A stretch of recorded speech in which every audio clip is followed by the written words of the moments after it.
This is The Wheel Weaves, a Wheel of Time podcast with no spoilers. Hey everyone, I'm your host Dani, and I'm the first-time reader going through this series chapter by chapter. As always, there's no spoilers past the chapter we're covering, and that means it's totally safe for first-time readers. I'm joined by my co-host Brett, who's a longtime fan, and he's guiding me through this journey. We'd like to acknowledge and thank our executive producers, Brandy and Aaron Kirkwood, Andre the Man in White, Chad Welsh, Sean McGuire, Rikky Morrisette, Yanis, Albert Lorenzo, and Eddie Costello. And before we get into things today, we just want to thank and welcome Leah Maloney, Ola M., and Tara Polkerney to the Wheel Weaves Patreon team. We also want to thank Alina Fischel for increasing her pledge over at patreon.com/The Wheel Weaves podcast. Thank you so much for all of your generosity and your support. We really appreciate it and couldn't do this without you. In this episode, we're talking about the second half of the prologue of Lord of Chaos. I guess I get to say the first message, part 2? Like, I don't know. What do I do here? Sure. Okay, that's what we're going to do. That's what we're going to do. Awesome. You know, this is funny because this prologue was so crazy long. Yeah. Like, it's pretty crazy long. But more crazily, there were 11 perspectives. It was so switch. And we're doing 7 of them in this half of the chapter, which is less than the first half of the prologue. Yes. Because we did like 40 some pages, now we're doing like 30 pages. I know. It's crazy. And we got things to talk about. Oh, I know, because there's like new people and new stuff and new things, and we got stuff to talk about. More stuff we have to talk about. Geez, like I don't even know where to start besides like the beginning of it, but... I know, but before we talk about the stuff that we have to talk about, okay, we have other things to talk about. Fair, okay. You go first? Sure. So the first thing I want to talk about is the contest/giveaway that we are currently running. If you are listening to this the first week it is released, we have teamed up with Tor Books, and they have provided us with several copies of the new Eye of the World TV show tie-in edition. Yes, they are so beautiful. They sent us a couple copies. When I saw them, like, oh my god, I'm so excited. They're great, and we get to run a contest to give them away to you folks. Yeah. So head on over to our Instagram and Twitter pages at The Wheel Weaves Podcast for contest details and how to enter to win one of those excellent books. Yeah, get yourself a copy. That's right. And just for clarification, this contest is running until November 5th, 2021, when it closes, and we're going to get those books sent out to you, hopefully before the show airs. Yeah, so exciting. Good segue. Almost like I'm a professional over here. Almost, because speaking of the show, we have already launched our alternate podcast, The Wheel Weaves Watches, which is all about the Wheel of Time TV show. That's right. In a spoiler-free way, we are breaking down the stuff the show is putting out currently, and we're also going to be breaking down each episode without spoiling future content from the book series. Yeah, so it's going to be great for all the new listeners. If you have friends who aren't reading the books or just wanting to watch the TV show, that's where to check us out for all the spoiler-free stuff. Yeah, it's good. So we'll be on YouTube for that and on all your podcasting apps. Yes. Yeah. Check us out. Separate podcast, The Wheel Weaves Watches, and we already have our first introduction episode, and the teaser trailer episode has been released, and we're working on getting out the official trailer episode. Yeah, there's a lot to do. Because that just was released. There's so much going on. It's so exciting. It's exciting. But yeah, so go check us out on those ones. Yeah, absolutely. Okay, so now are we ready to get into the book? I am. The actual prologue part 2? Well, are you going to give me a fun fact first? Well, yeah, okay. But it's about the book in general. So it's a bit of a tie-in to the first one. So this one is all about the book stats on the male and female perspectives. Okay. I always like to give you a heads up on what you're in for the Lord of Chaos. So this book is 60%, roughly, female perspectives and about 40% male perspectives. Okay. But the word count is just a little bit more for the males than it is for the females. So although there's a lot more perspectives for the females, the word count's a little bit higher for the guys. They're shorter perspectives for the females. Exactly. Got it. Okay. Yeah, Fires of Heaven was the first book to have a higher female word count, but pretty much for the rest of the series going forward, it's going to be female dominated. So cool. Yeah. I'm for it. Yeah. Who run the world? Well, some of these Forsaken are trying to, so I mean, there's girls. that. Yeah. It's girls. There's a lot of the... Beyonce says, who run the world? She also might be Forsaken, I don't know. Say it. Girls. Forsaken. No. Are you calling Beyonce a Forsaken? I'm just saying, how did she get all that power so quick? I don't know. I can't Like, she's believe talented, you. but it's got to be the power. I can't believe you. Oh, my goodness. Okay. All right, shall we get into it? Yeah, let's do this. Okay, so we are covering the second half of the prologue called The First Message. And now, last time, we didn't actually talk about what the first message was. We weren't covered yet. We weren't done yet. But it's like, we kind of get that in this chapter. In these chapters. Yeah. Well, it's one chapter. Yeah, no, I got that. I meant in this episode. Okay. Yeah. Okay, so we're continuing from part 1. Yes. Of this same prologue. Yep. And I'm not going to talk about it. 7 perspectives. I'm over it. Okay, cool. So last time, though, we heard from Perrin and Fael finally. We did. Perrin is probably taken off to find Rand. He is, yeah. I speculate probably not alone like he wants. Who's going with him? Yep. Yep. And then we also heard from Nynaeve and Elaine. Yep. They have Moghedien as a prisoner. They sure do. And Elaine knows about her mother's death. Death question mark? In quote death, yeah. And Min is going to Camelin with some Aes Sedai to see Rand. You know what? I just got to title this because for this chapter, there's 2 things we really got to watch out for. One is Dark Friends. Like, holy smokes. This is Dark Friend Central. Yeah. Dark Friend Central. But second one is, like, misinformation. Ooh. The amount of information that people talk about that's just it could wrong. Be called rumors. Rumors. Okay, like all that stuff. Like, it's crazy how these characters' perspectives and viewpoints are going to affect their actions because of, like, wrong information. Yeah. So, like, especially let's talking about Gawain, like, breaking into it, like, sheesh. Okay, well, we also last time met Demandred and heard about what the Dark One knows about the events in the world. Yes. All right.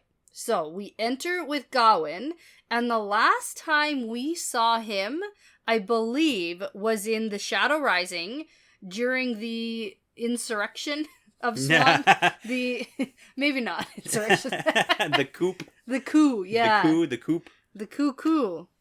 And then he helped her escape, even though he helped her lose. Yeah, which, like, comes back Gawain, in this chapter. No. He even knows that he's, like... What he did was stupid. Yeah.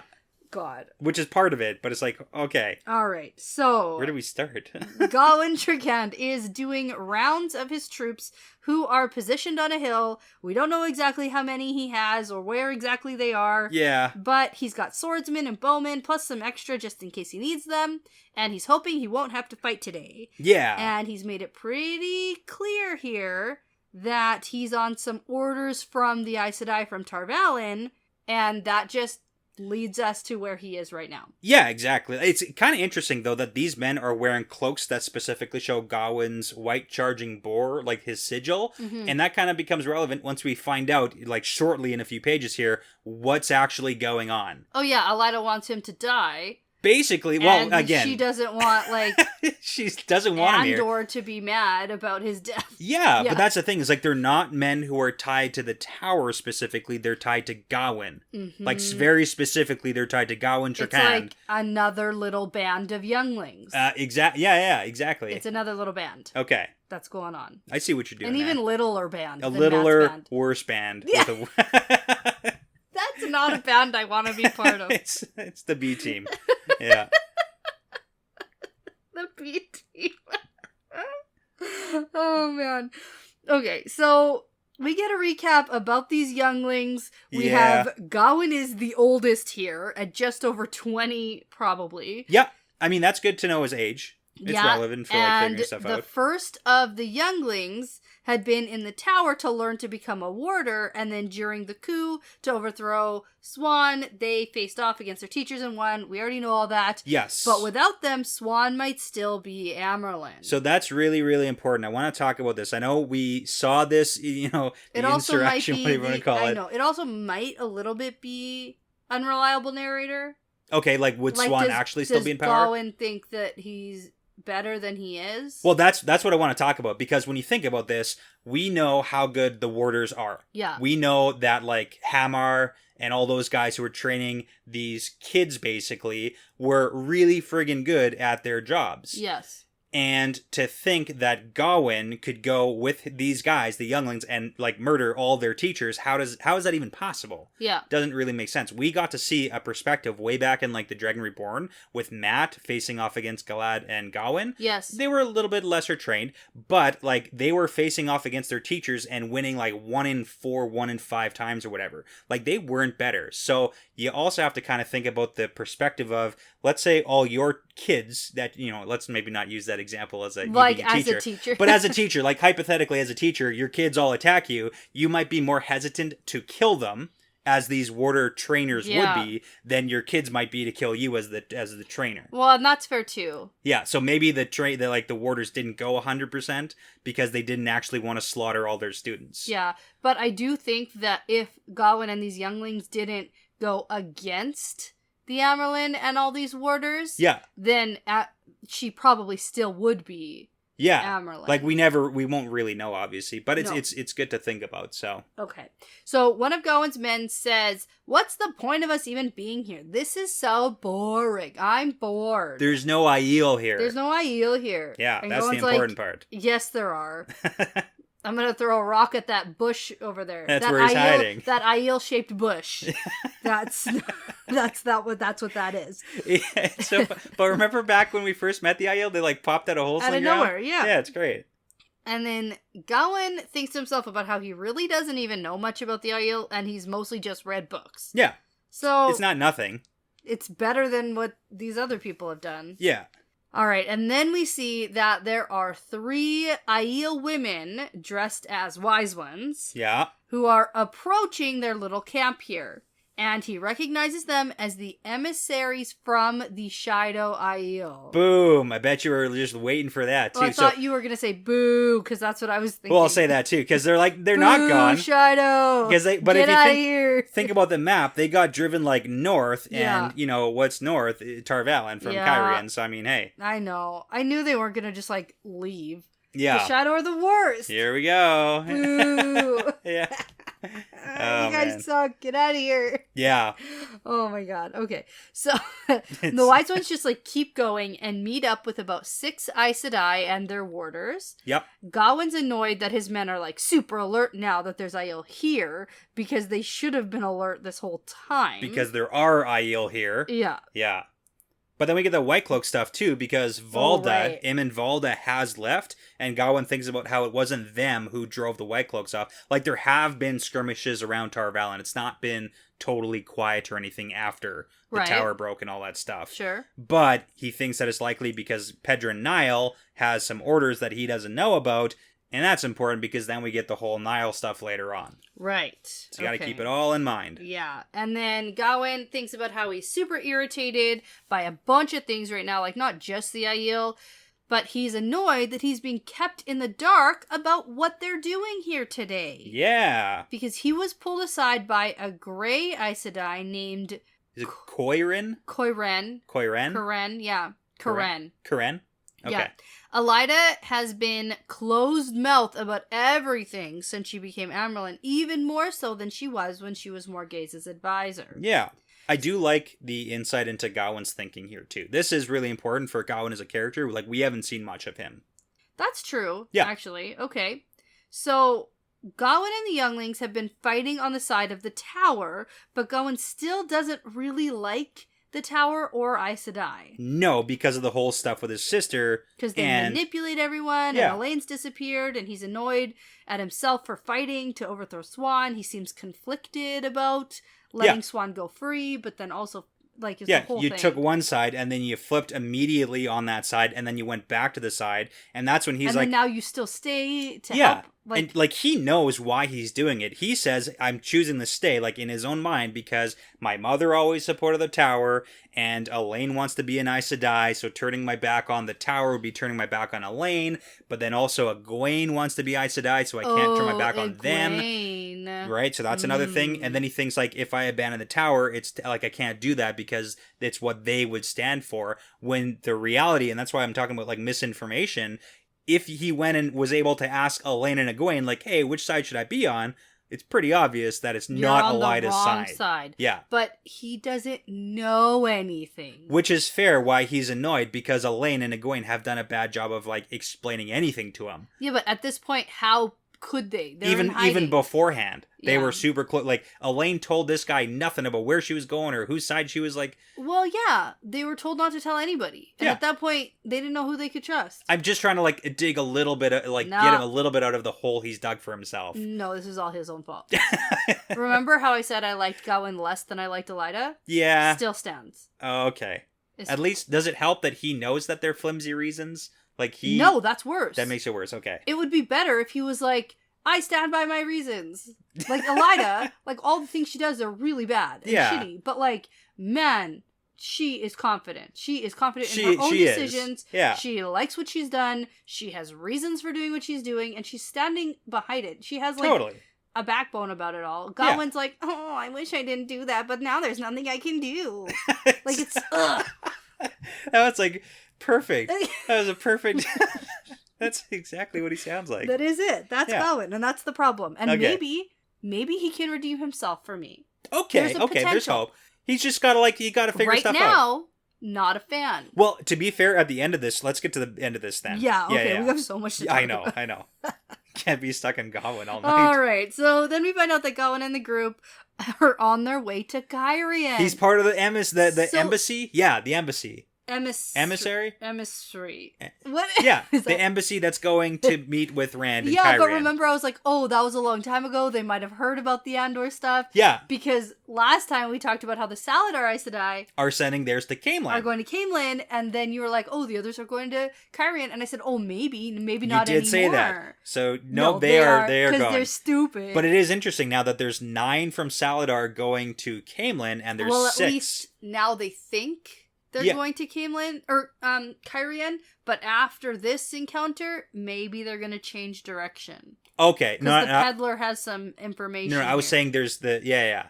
I know what you're saying, and I was ignoring what you were saying because I wanted to talk. Gotcha. Okay, because they might be going to Caemlyn. Okay. They might change direction. You think they're... Okay. But there's 6 of them. True. And the other that would be worse, because then there'd be like 15 going to Caemlyn. Yes. That's too many. That's bad. That's more than too many. That's probably 15 too many. Uh-huh. Okay. Anyways. None Aes Sedai should be going. Okay. Yeah. I do want to talk about all this information that Gawain gets wrong. Okay. So, besides the fact that Gawain's mission is like a total secret, because these 6 are supposed to go and ask the Dragon Reborn to accompany them to the tower with the younglings, commanded by the son of the Queen of Andor as an honor escort. So, in theory, it all kind of works, but he's figured out, or he thinks he's figured out, that Elida is intending to announce to the world that the tower supports the Dragon Reborn.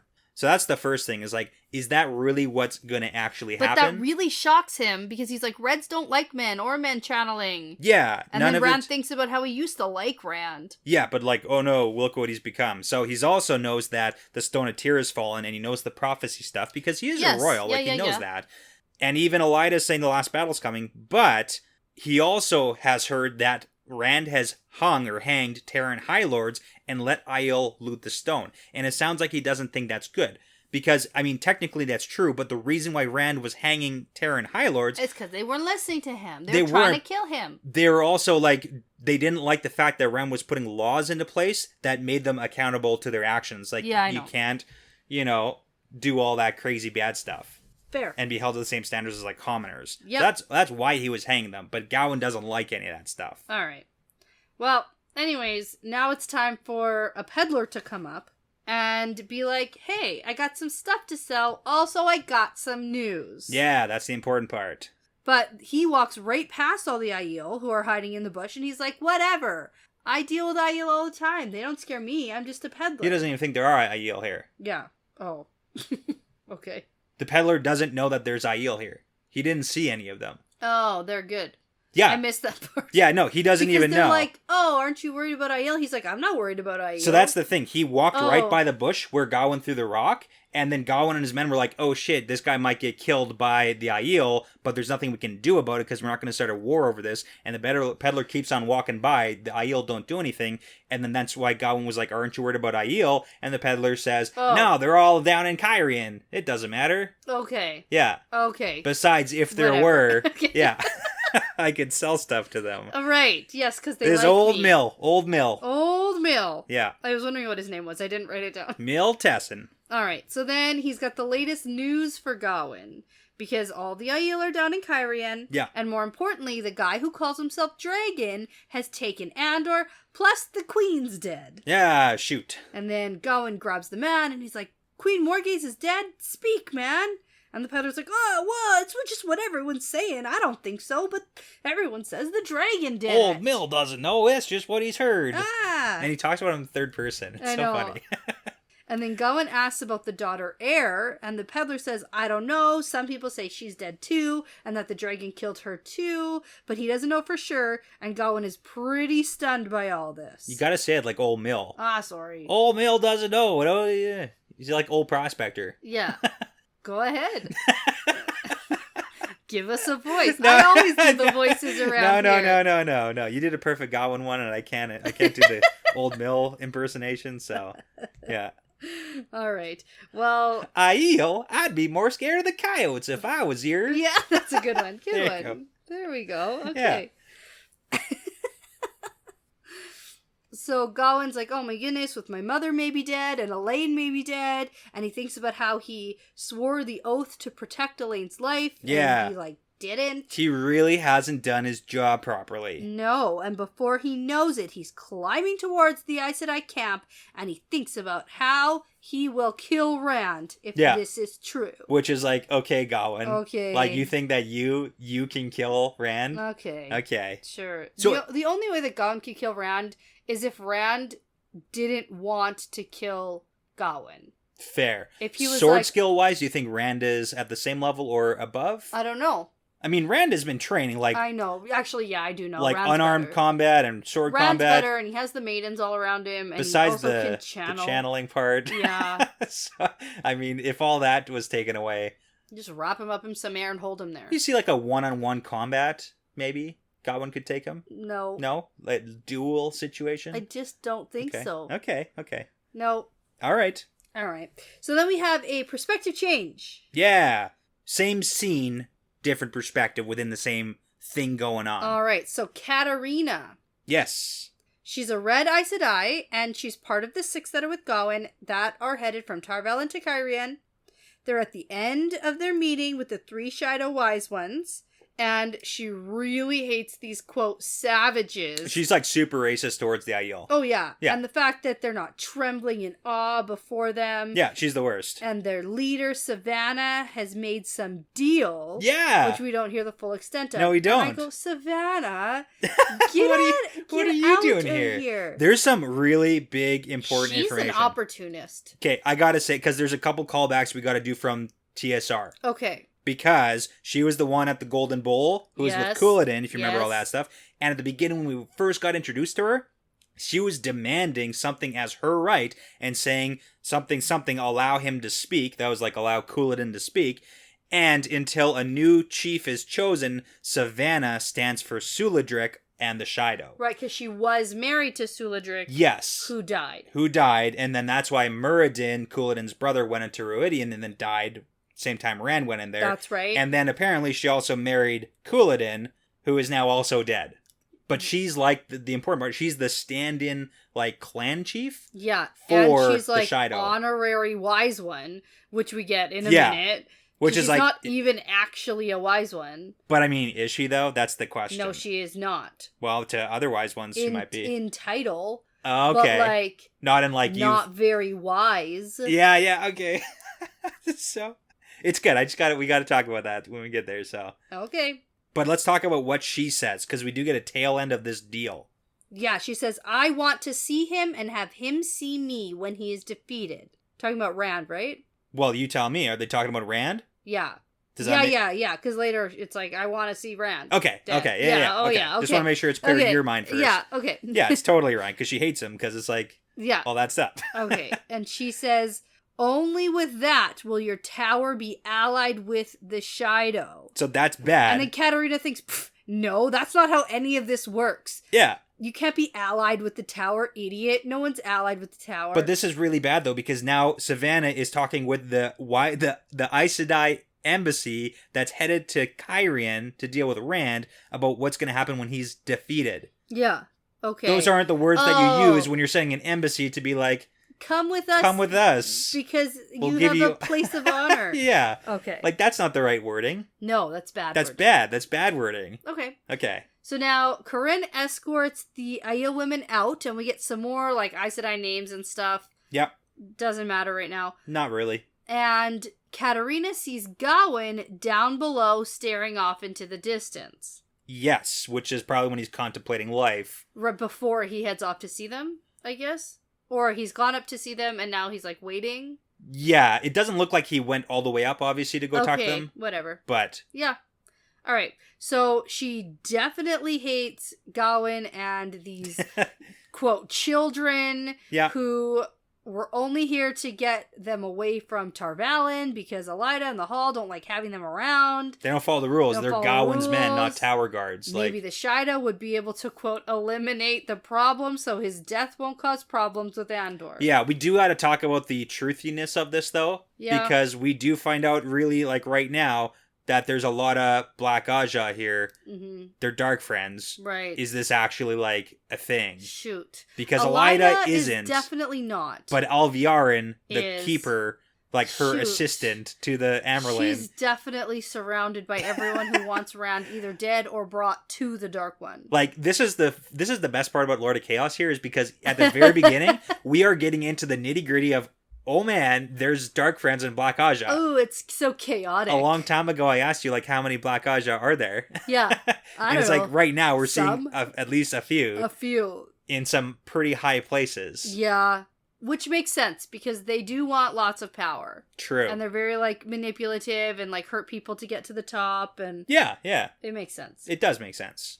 All right, so then we get Galena, who's a Red sister. She calls out Katerina for staring at Gawain, and then we learn that Galena is the head of the Red Aja, but we also learn that this is super secret, and nobody talks about who the, quote, head of the Aja is. Yeah. Because she's not even a sitter of the Hall. Yeah, so we can kind of figure out some stuff about Aes Sedai structure. So we've got the Hall of the Tower, and that's where we got the 3 Aes Sedai who, like, sitters for the Hall. Yeah. From each Aja. And then it also seems like there's a head of each Aja, and the Reds keep theirs separate from the sitters, but they think that the other Ajas probably have their heads amongst the sitters. Okay. Because, like, why wouldn't you? But it's a secret. Like, other Ajas don't know. It seems like everything's super secret. Nobody knows it's secret. Okay. Okay. All right. So, Elida would have made Galena leader of this embassy instead of Corinne, except that Galena pointed out that a red might be a bad look. Yeah, as, like, the leader of the embassy. So... that would definitely throw Rand off, if it isn't already what's happening. Fair. So... do you know there's a spelling mistake here in my copy? Oh, is there? Sort of. There's a lack of a space. I haven't seen, like, a spelling mistake in a long time, or, like, a wonky letter. Oh. So I had to point it out. Well, the last book you had was a brand new one. Yeah, and this one is not. So it's between the words the and Aja that there's no space. Oh, I actually do think I remember that in my copy, too. Yeah, we both have old copies. Yeah, so. cool. There you go. All right. That's the best I got for you. Now, Katerina asks Galena if she thinks that Rand will come willingly, and it's definitely a maybe. Yeah. And Katerina says Savannah will kill him if given the chance. And then Galena says, well, then she must not be given that chance. Because Elida will be annoyed, and you and I will have days to scream in the dark before we die. And right when she says that, is it like, oh my god? But, like, the next sentence is, we're both Black Aja. Yeah, that's right. But, like, when you first read that, it's like, wait a second. That doesn't sound like a proper punishment for just a normal Aes Sedai. Oh, well, no. Yeah. But the way I read this is Elida doesn't want Rand dead. Yeah. Because she still, I guess, has some sort of hope of everybody making the tower whole. Yeah, and, like, also using the Dragon Reborn probably for everybody involved, so... yeah, exactly. Like, I don't think Elida wants Rand dead. Yeah, that makes sense. She wants him back at the tower to, like, keep him prisoner there for the last battle. Yeah. So that they can control him. Yeah. But if she dies, then Elida will be upset and punish them. Yes, okay. I didn't probably not by, like, screaming and dying in the dark, so... was that a Dark One thing? That sounds like the Black Aja or the Dark One is gonna murder them if they let Rand die. Don't let Rand die. Oh, okay. I was confused because it says Elida will be annoyed and will have days to scream in the dark. It's more like Elida will be annoyed, semicolon. That's not really important. The important part is if we let Rand die, we're both gonna be tortured for days and then be killed. Yeah. For failing our mission, which is don't let Rand die. Right. Because we do get later on here that, like, the first message is don't kill Rand. That seems to be the main message here. Which is interesting. Which is an interesting message from the Dark One. Yeah, we're going to talk about that at the end of this. Okay. So. Now, do you want to talk at all about the Black Aja stuff? Yes, I do. About how they don't know each other as Black Aja? Of course I do. Of course I do. Yeah, so we do get the reveal that Katerina has been black for 12 years and Galena way longer. And then we get a few things about how the Black Aja keeps secret. So nobody's really allowed to know anybody else. And Katerina didn't even know Galena was Black Aja until the morning before they left the tower on this mission. So orders can be left on pillows or in a pocket with, like, invisible ink that vanishes if not you touches it. And then also she's got a secret place to leave messages, and she's definitely not allowed to try to see who comes to take them. So it's all super secret.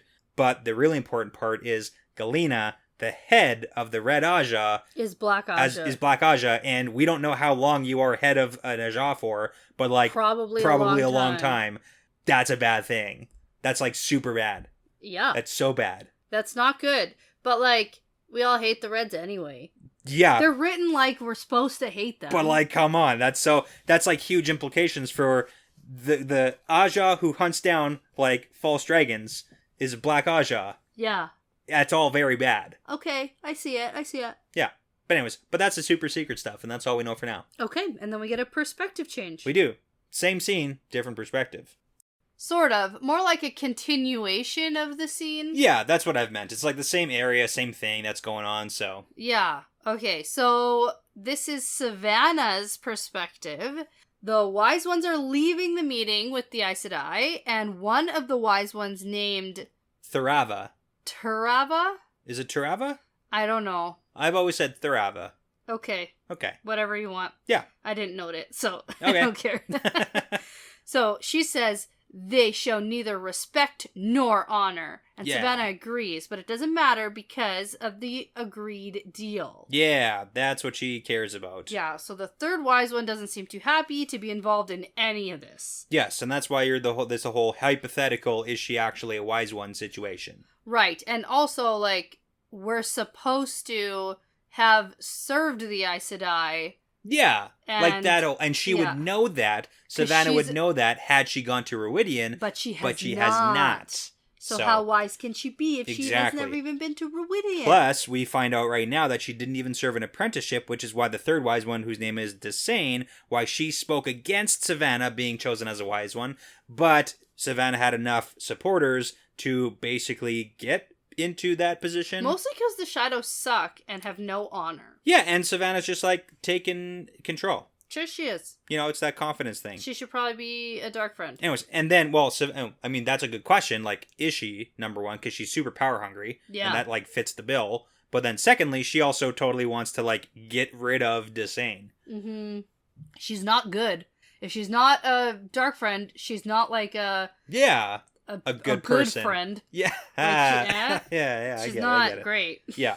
She's just a terrible person. Yeah, it honestly doesn't even matter. She's just terrible. Yeah, like, at what point does it matter if you're serving the Dark One directly or, like, you're just doing terrible things? If you just suck as a person. Yeah. Alright, so Savannah says, a new day has come. We aren't bound to the Threefold Land anymore. And we must change. Yeah. So she doesn't say much about how she's going to change. And, like, how much is going to change, which is probably everything. How much is going to change. Yeah. Like, how she never wants a man to go to Ruidian again. Like, okay, there goes the Aiel culture and history. Yeah, and then Desane is like, well, maybe we should just kill Rand quietly when we have a chance. Yeah, because Savannah wants to do the whole, like, chain you up thing. Oh, yes. Yeah. And make him grovel, probably, and all that stuff. Oh, so. yeah. Yeah, it's just bad. Mm-hmm. So Savannah has some internal thoughts about how, once she has Rand chained up, yep, the land will belong to the Shido and to her. Yeah.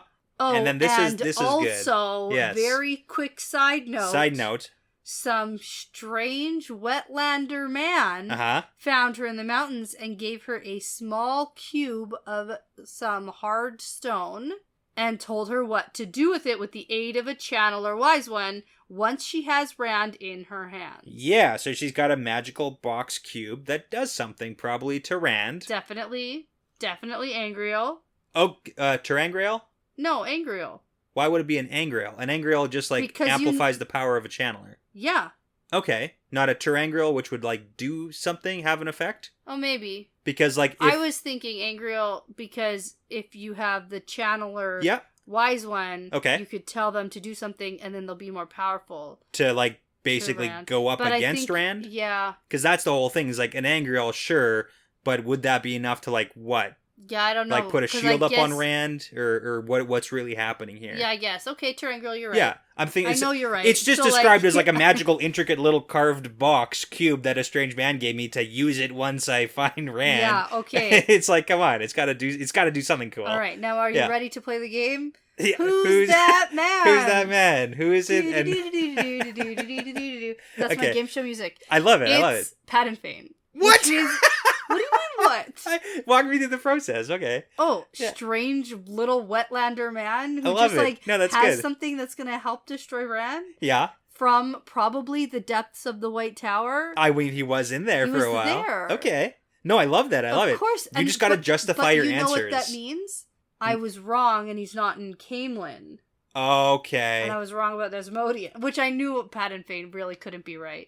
That didn't make sense. Okay. But it's this, the funny thing about this is that what you're going through right now reminds me of how I feel when I do a crossword, where it's like I get the first word wrong, so the next word that I'm getting right, I think it's also wrong. Yeah. But I think that it's right because the letters fit, and then eventually it's just like, no, something's wrong. You've wrecked and it the turns entire out crossword. Everything's wrong. Same with a Sudoku. I know. It's just the worst thing ever. So, but yeah, so like if you're right about this, then you might be hypothetically right about the other thing. No, wrong. Or wrong. Right or wrong. It doesn't matter.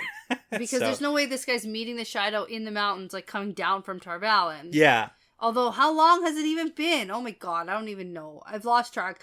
I used to love timelines so much, and everyone told me to give it up, and they were right. It's impossible. The you can't do people it. were right. We've been through this. I don't even know how long it's been. But for sure, this is Pat and Fane. We do get one time frame, but it's not really super helpful for this. Can you just, confirm for me that definitely not confirming anything. No, no way. Brett. Yeah. Come on. Just not a chance. Yeah. Okay. All right. On to the next one. Better. It's a better one. A better perspective? Yes. Because you've been waiting for more games? Yes. Okay. There's a lot of stuff. There's so much stuff in this one. Oh, man. Okay. All right. Morgaze All right. Yep. is currently in Amadicia in front of the king of Amadicia. Not the White Cloaks, Aelron. Yeah, it's Aelron. And he's, kind of the worst. Plus, he's a terrible king. I love the thing that it's kind of ugly. But she knows that he totally is the one who spread rumors that he is good looking, but he is not good looking. He's terrible. He's a gross dude. Well, and he also has no power here. And so, anywhere he can get any power, he's, gonna pretend he has it. Yeah. He's the worst. It's terrible. It's awful. But it does, kind of make us ask the question, why did Morgaze choose here? I feel like it's, her only... Yeah, there's not really anywhere else she can go. I don't know. she must feel like this is her only option. Now, I mean, that's true, but... I don't know, why or how she feels that way, but... I would go to the border... I would go up. I'd go to the borderlands. Yeah. That's just what I would do. Does Morgaze have a relationship with the Borderlands, though? More than White Cloaks, Well, she's not going to the White Cloaks. But everybody knows that Amadicia is it's not. She doesn't not know that, but she's like, I guess it's all true. It's like, come on. I know. Come on. Amadicia has to be a lot closer to Camelin, too. Yeah, no, I take it back. I wouldn't go north, but anywhere is still better. Anywhere is not better, or she would have gone there. Nah. I just have to trust Morgaze. The world's on fire. It's all bad. Yeah. Okay. Yeah, okay. Well, anyway, so here we are.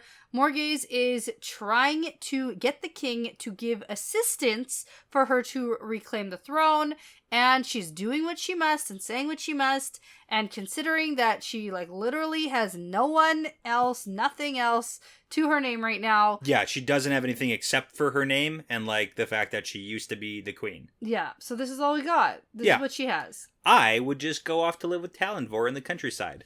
You are a bad queen. Well, she's not queen. She is. She wants to be.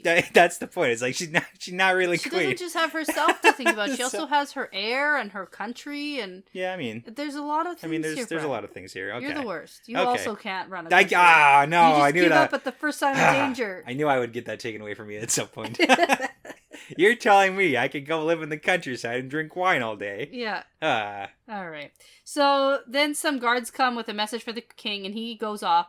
And Morgaze heads back to her room, and Talonvor is her escort. Yeah. And Talonvor says, we should have gone to Gildan. Yeah, so this is apparently, it's a thing. It's a point of contention.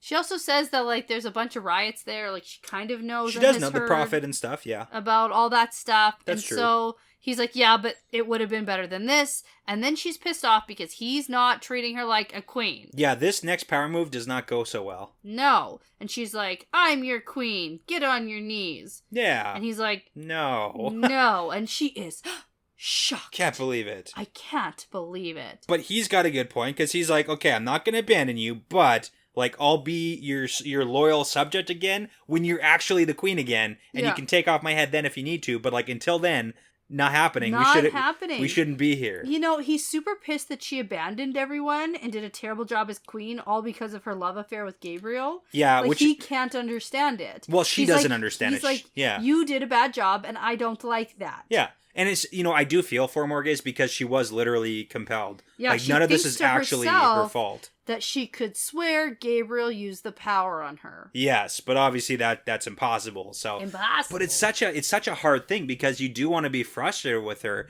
because like Yeah. it was so bad. But literally, if this was just some dude, Morgaze would never do this. No. Not a chance. Like, Never. she is not that kind of person in any way, and shape, or she's form. essentially wrecked every relationship that she has to Yeah. the point where she's literally thinking about sleeping with this stupid king. Yeah, to maybe Yeah. get an army to go and take Yeah. back her land. Things aren't From Gabriel, going who well she thinks is still alive. at this point. Yeah, and King Aileron for sure knows that Gabriel's, like, dead probably. Like, I would Probably, assume. yeah. And he's just, like, going with it. Ugh. So, like, I gotta give Niall some points here for, like, still being terrible, but... Okay, let's get to that point. Okay.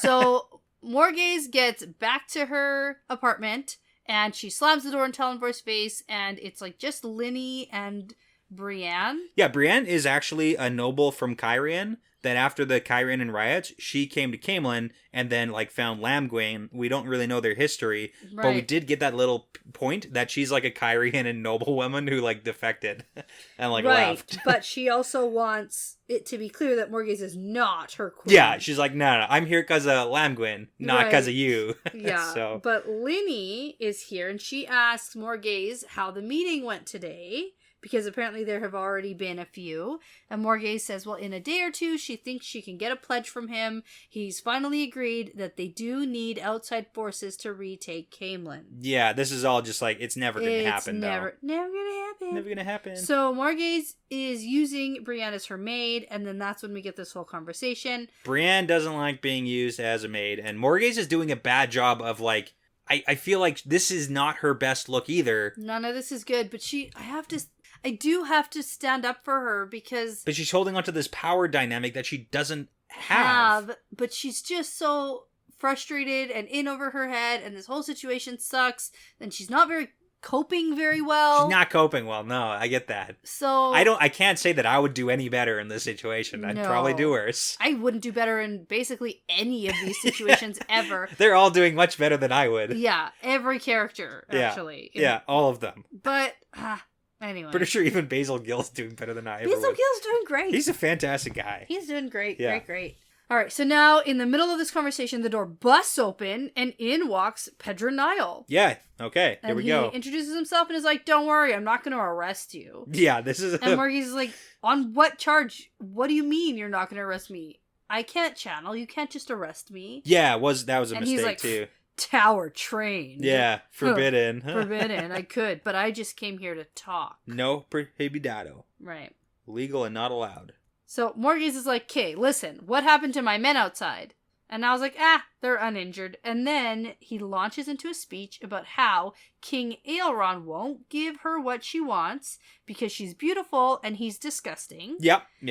then it's going to be bad. But considering that Amadicia is fighting the Prophet's mobs in the north and Terabon is in civil war in the west, there's no way that this guy has any troops to spare for her to march into Andor, and he's just going to like use her and string her along. It's all just a ruse. And so that's why I was saying I do have to give Niall props and points for not being a complete, he's telling her the truth about a lot of things here that he doesn't necessarily have to. Yeah. It's all for his own personal gain. Yes. And like the gain of the White Cloaks, but like he's not being the worst. No, and I have a point later to come back to when we get into Niall's head. Okay. But Pedro Niall is like the ultimate plotter. He is. Like he's always scheming. He's always very plotting. Tywin Lannister type guy. 5 steps ahead. Yeah. He's one of the 5 great generals or whatever, right? He is, great captain. He's constantly thinking. You remember things. Oh, I can't believe that. That's amazing. I don't know why that shocks you. It's like I don't know. I have no idea what stays and what goes. Yeah, I know. That's actually totally fair. Some things I don't remember Like even some characters are like, this is a new character. It's like, no, we met them a ton of times. Yeah, I don't know. that's happening. Yeah. You're right. Okay. Anyways. I did remember that though. Okay. I just got to say, for Pedro Niall, Tywin Lannister, that guy. It's just like, in my brain, is like, it's very similar. Old, he's been around, we don't necessarily like his methods, but like, he's good at what he does. We also don't like his cause. We don't like his cause. Like, there's a lot of things I don't like, but it's like, he's really good at the thing that he does. Mm-hmm. So I'm going to stop us, because I don't think I have another reference, and I don't think you have another reference, and we have shots to take, so can we take a shot for a Game of Thrones reference? Heck yeah, we can. I mean, it's season 6, we can do whatever the hell we want, right? Yeah. I mean, this is where they started going downhill, and we're kind of going uphill, I feel. So, like, right? Mm-hmm. We're doing an opposites thing. Opposites thing, okay. So, we have some shots to take because we got some shot glasses in the mail. We did. They're new ones. They're awesome. I love shot glass mail. They're so pretty. So sweet, so kind, so thoughtful. I love it. So, these are from Debbie Coster. I'll post a picture of them on our Instagram. Awesome. But I love them. They are from Haarlem. Yeah, in the Netherlands. Haarlem with 2 A's. I just searched up where it is in the world. Yeah. Right beside Amsterdam. Super cool. But my favorite thing about all of the Netherlands is spelling. All of the double vowels. Oh, yeah. It's so good. And, I mean, on the shot glass, we got like a shield, a sword, there's lions, a crown, some bells, a tree. It's pretty cool. Wheel of Time. And it says Vicit Vim Virtus, which is Latin for virtue conquered violence. Aw. Yeah. That's lovely. Okay. I love these. Cheers to that. Cheers. See, you said it looked like a little shot glass, but it's not little. It's normal size. You're like, hey, it filled up fast, but I'm pretty sure that's just because you poured it fast. Oh, yeah. Okay. Okay. Ooh, that was a lot. That'll wake you up. We're like halfway through here. All right, Debbie. Cheers to you. And your shot glasses. I hope you're having a nice time in the Netherlands. Yeah. I would like to go there. That's on the list. It's on the list. Okay, let's get back to Pedro Niall. Because he's got an offer to make. Ooh, because even though Aelron has no one to send... He's got no troops. Pedro Niall has 5,000 men he can offer right now if she just says the word. Right now. Totally no strings attached. And Morgaze is stunned and is like, why would you help me? And then he tells her that Gabriel is dead. Yep. And Randall Thor is now in Camelin. Yes. Yeah, and we get more of that, like, compulsion. Morgaze literally feeling terrible because she just learned that Gabriel died. And it's crazy that even now, after the fact, like, she's still feeling the repercussions there. And she even thinks to herself, that's nuts. Why do I care? Yeah. I hate him. Nope. Strings attached. Oh, totally strings attached. Yeah, lots of strings. Tons of strings.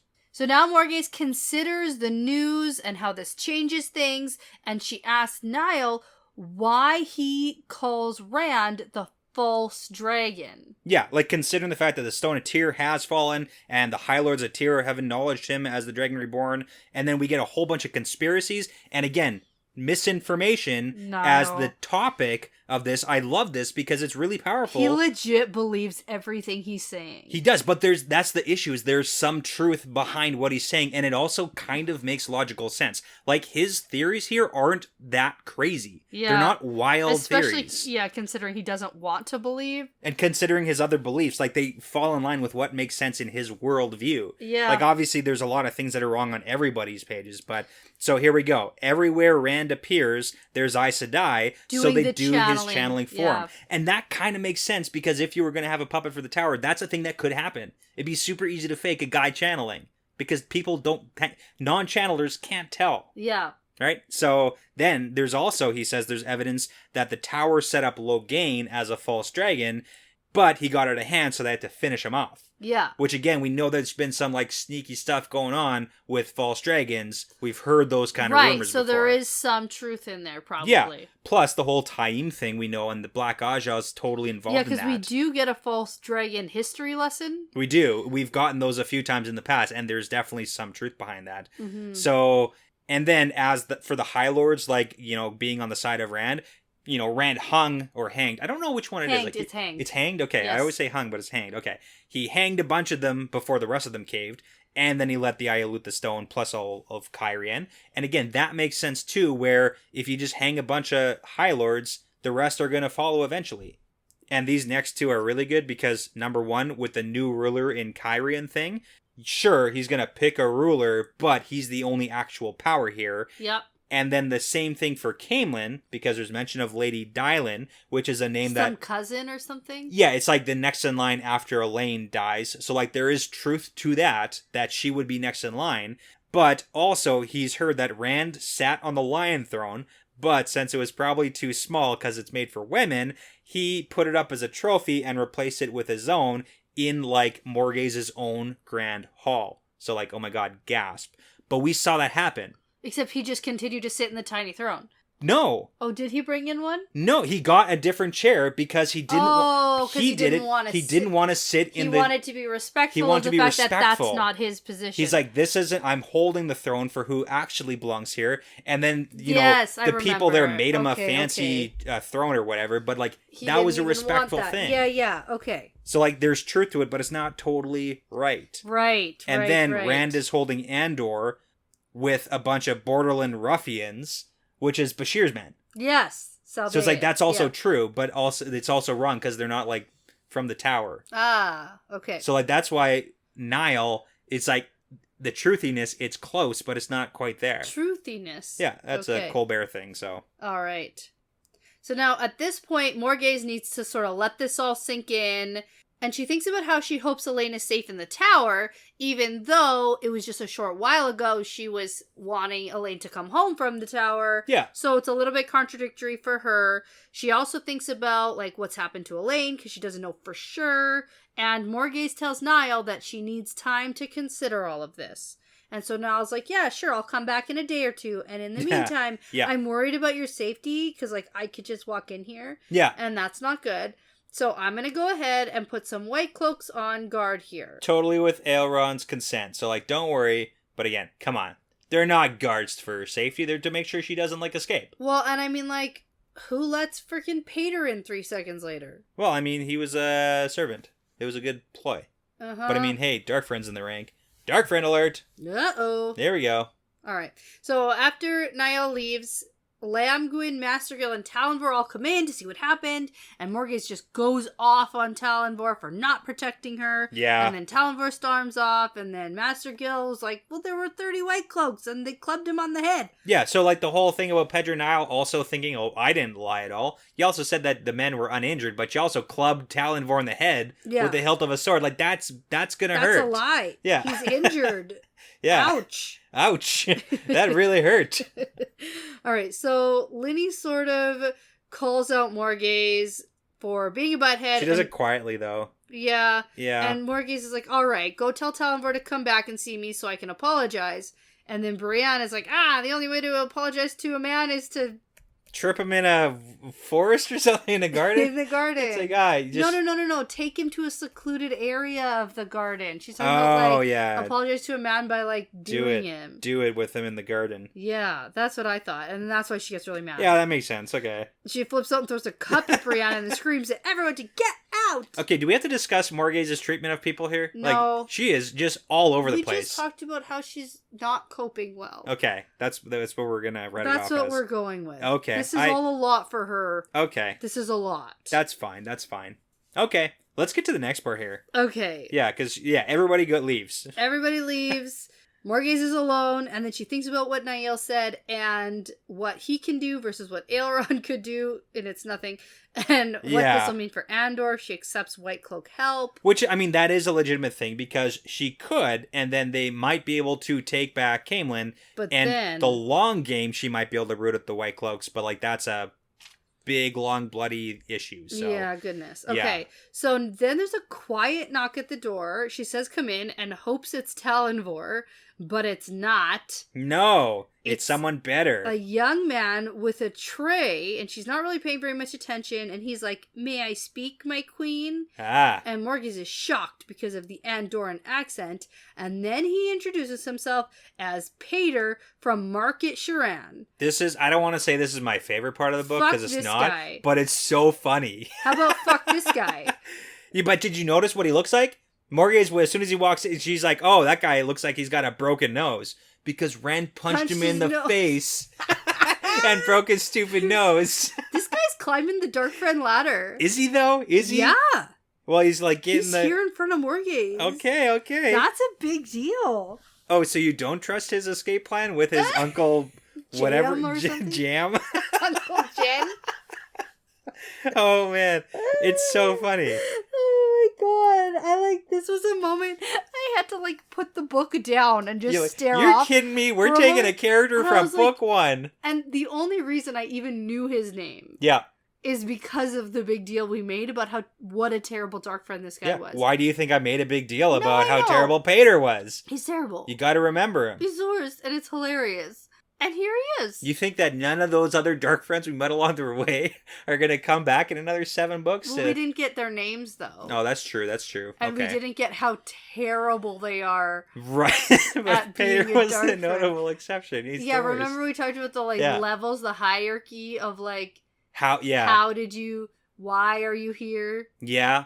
Type of situation. That's true. All right, so Pater's working his way up. Yeah. Here we go, Pater. Go, Pater. Yeah, good for him. I mean, as far as Darkfriend goes. Well, and now it's a whole thing, because then it's like, oh, his uncle had a plan, but now there's White Cloaks everywhere, so now I got to come up with a new plan, and it's going to take 1 or 2 days. So now it's a race between who's going to, find her route out of here. Is it Pater? Escape. Or is it Niall with that deal? She's thinking, escape with no soldiers. With no deal, just get the heck out of here. Just get out of here. Yeah. I feel like if she wants to leave here, maybe she could. I feel like she doesn't need an escape. Well, considering Niall just put up guards to make sure she doesn't leave. Oh, I guess there's that. Because Niall's whole thing, keep this in mind, Niall's entire purpose is to spread the White Cloaks and get another nation under his belt. That's true. And then he would have Amadicia, and he'd have Andor, which is debatably one of the most powerful nations. That's a huge deal if he could take it. Yeah. So, he's not letting her go. So, frickin' Pater. He's here telling his plan about his dumb uncle who's gonna help them escape. And Morgaze is like, are you really prepared to help me escape? Uncle Jimbo, he's got it. Uncle Jimbo has a plan and we'll come up with something. So here we go. Yeah, it's good. Fuck this guy. Love it. Get out of here. Love it. Get out of my book. You're the worst. Oh, man, okay. All right, perspective change. Yeah. Niall. Pedro Niall. Yeah. He is back at the Fortress of the Light after his meeting with Morgaze, and he's feeling pretty good about things. It went pretty good. Yeah, he didn't even have to lie to her, really. It's sort of. Okay, yeah, bud. And then we hear his interpretation of things, that Rand is the false dragon, a puppet of the tower. We've kind of heard this from him, too, before. We have. The last battle won't actually be a struggle between the Dark One and the Dragon Reborn, but Trollocs coming down from the Blight. I do find it interesting that his like philosophy that the creator abandoned mankind to its own devices long ago. Interesting. Okay. So it's like showed up and is like, okay, whatever, guys. See ya. So yeah, see you later. So Niall goes to his private audience chamber, and his secretary's there, but Balwer. I'm not even gonna say his name. He's trying to get signatures, and Pedro Niall's not even giving him the time of day. Doesn't even care. I also don't care. Can't believe Jacob Carradine. This is gonna be a Pater situation where it's like you're not paying attention to every name. I don't care. I know who Jacob Carradine is. You do. Dark friend alert. Every perspective. Yeah, it's just great. Okay. So Niall notices that Carradine looks a bit worried, which he's like, that makes sense because he sucks so bad. Yeah, that's not the only reason why he sucks so bad. Yeah, his whole family's probably dead at this point. I was going to ask you if you remember, because the last two missions have ended in disaster, so that is Almouth Plain and Falma and then Tanchico, but that Phage showed up to be like, hey, every month I bet that the plan Rand... is gone though. That plan's gone because the Dark One doesn't want Rand dead anymore. That's true, but he used to. That's the thing. So we don't actually know what the progression on that deal was, because the deal was every month that Rand al'Thor doesn't die, one of your family members dies until it's you, and then you're gonna die. Yeah. So like, where are we on that scale? How many of his? If that's continued. Yeah. Because we haven't seen him since the whole Tanchico thing. Yeah. Where the whole freaking Panarch's palace got blown up by balefire. So yeah. So that's bad. But that's why he's not only drinking, but he's just like, it's not good. Nah. Not so good for him.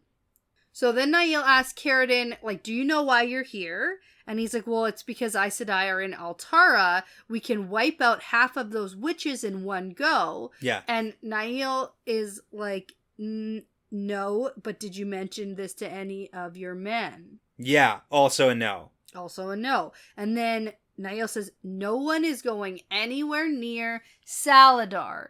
So they know exactly where this meeting of all the... To be fair, Niall doesn't say you're not going near Saladar. He says you're not going anywhere near Altara. And then thinks to himself, you're not going to Saladar. I just want to be clear on that. Okay, so Pedro Niall knows it's Saladar, but Carradine maybe doesn't? Maybe doesn't. Yeah. But, okay. I didn't pick up on that. Yeah. I just was like, they know. It's a little thing. It doesn't really matter that much. And especially it makes sense because now it's like a big built-up town. Yeah. Obviously get some notice. It does, because Niall does think that there's probably about a third of all the Aes Sedai there, but no more than that. Right. Which is still a huge fraction. That's big. The fact that Niall can look at that and think, I know how many Aes Sedai are in the world. He knows what's up. He's not stupid. He's a great captain. And it's also funny because he's wrong about this stuff, about what's going on, and Carradine is technically correct. He's technically it's right. Proof that the tower's divided, and we can destroy these ones without the others interfering. Yeah, and Carradine's right, which is points to you, but also... but Niall doesn't believe that the tower is divided. He thinks that this is a ploy. Which, again, why his ideas aren't that crazy, because this would actually be a pretty smart ploy. Act like you're separated, act like you're divided, but you're not, and then have your rebel like Swan group. And Lyanna. Yeah, have your rebel group support. Act like you're divided, but and you're then you're not. It's a great plan. That's a literal thing. That's why his plan isn't that crazy, because it kind of makes sense. Yeah, it seemed kind of crazy. To this extent. I don't know, but the rebel group can support him. Tower can't openly support the false dragon. But because the Loghain deal went bad, but then the rebel group could support him, and the tower is clean. No matter what happens, if it goes good or bad, it's the tower is clean. It's just the rebel group you can pin it on. That would just be such an extensive plot, and would take every Aes Sedai in the tower working together. No, just takes a couple at the top. And listen, I think that Niall doesn't quite understand the intricacies of the Aes Sedai not trusting each other at all. Yeah.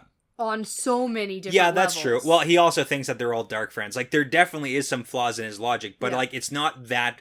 I just think it's a pretty well formulated plan. Thinking that this plot is such a big ploy thing going on. Yeah. That my point here is a plotter thinks that everyone is plotting. It's kind of like how a thief thinks everybody is a thief, is going to steal. Yeah, and it's kind of like he's thinking of all these plots that the Aes Sedai could have, because if he was in that position, that's what he would do. Well, let me tell you how not organized they actually are. Exactly. Yeah. They hate each other.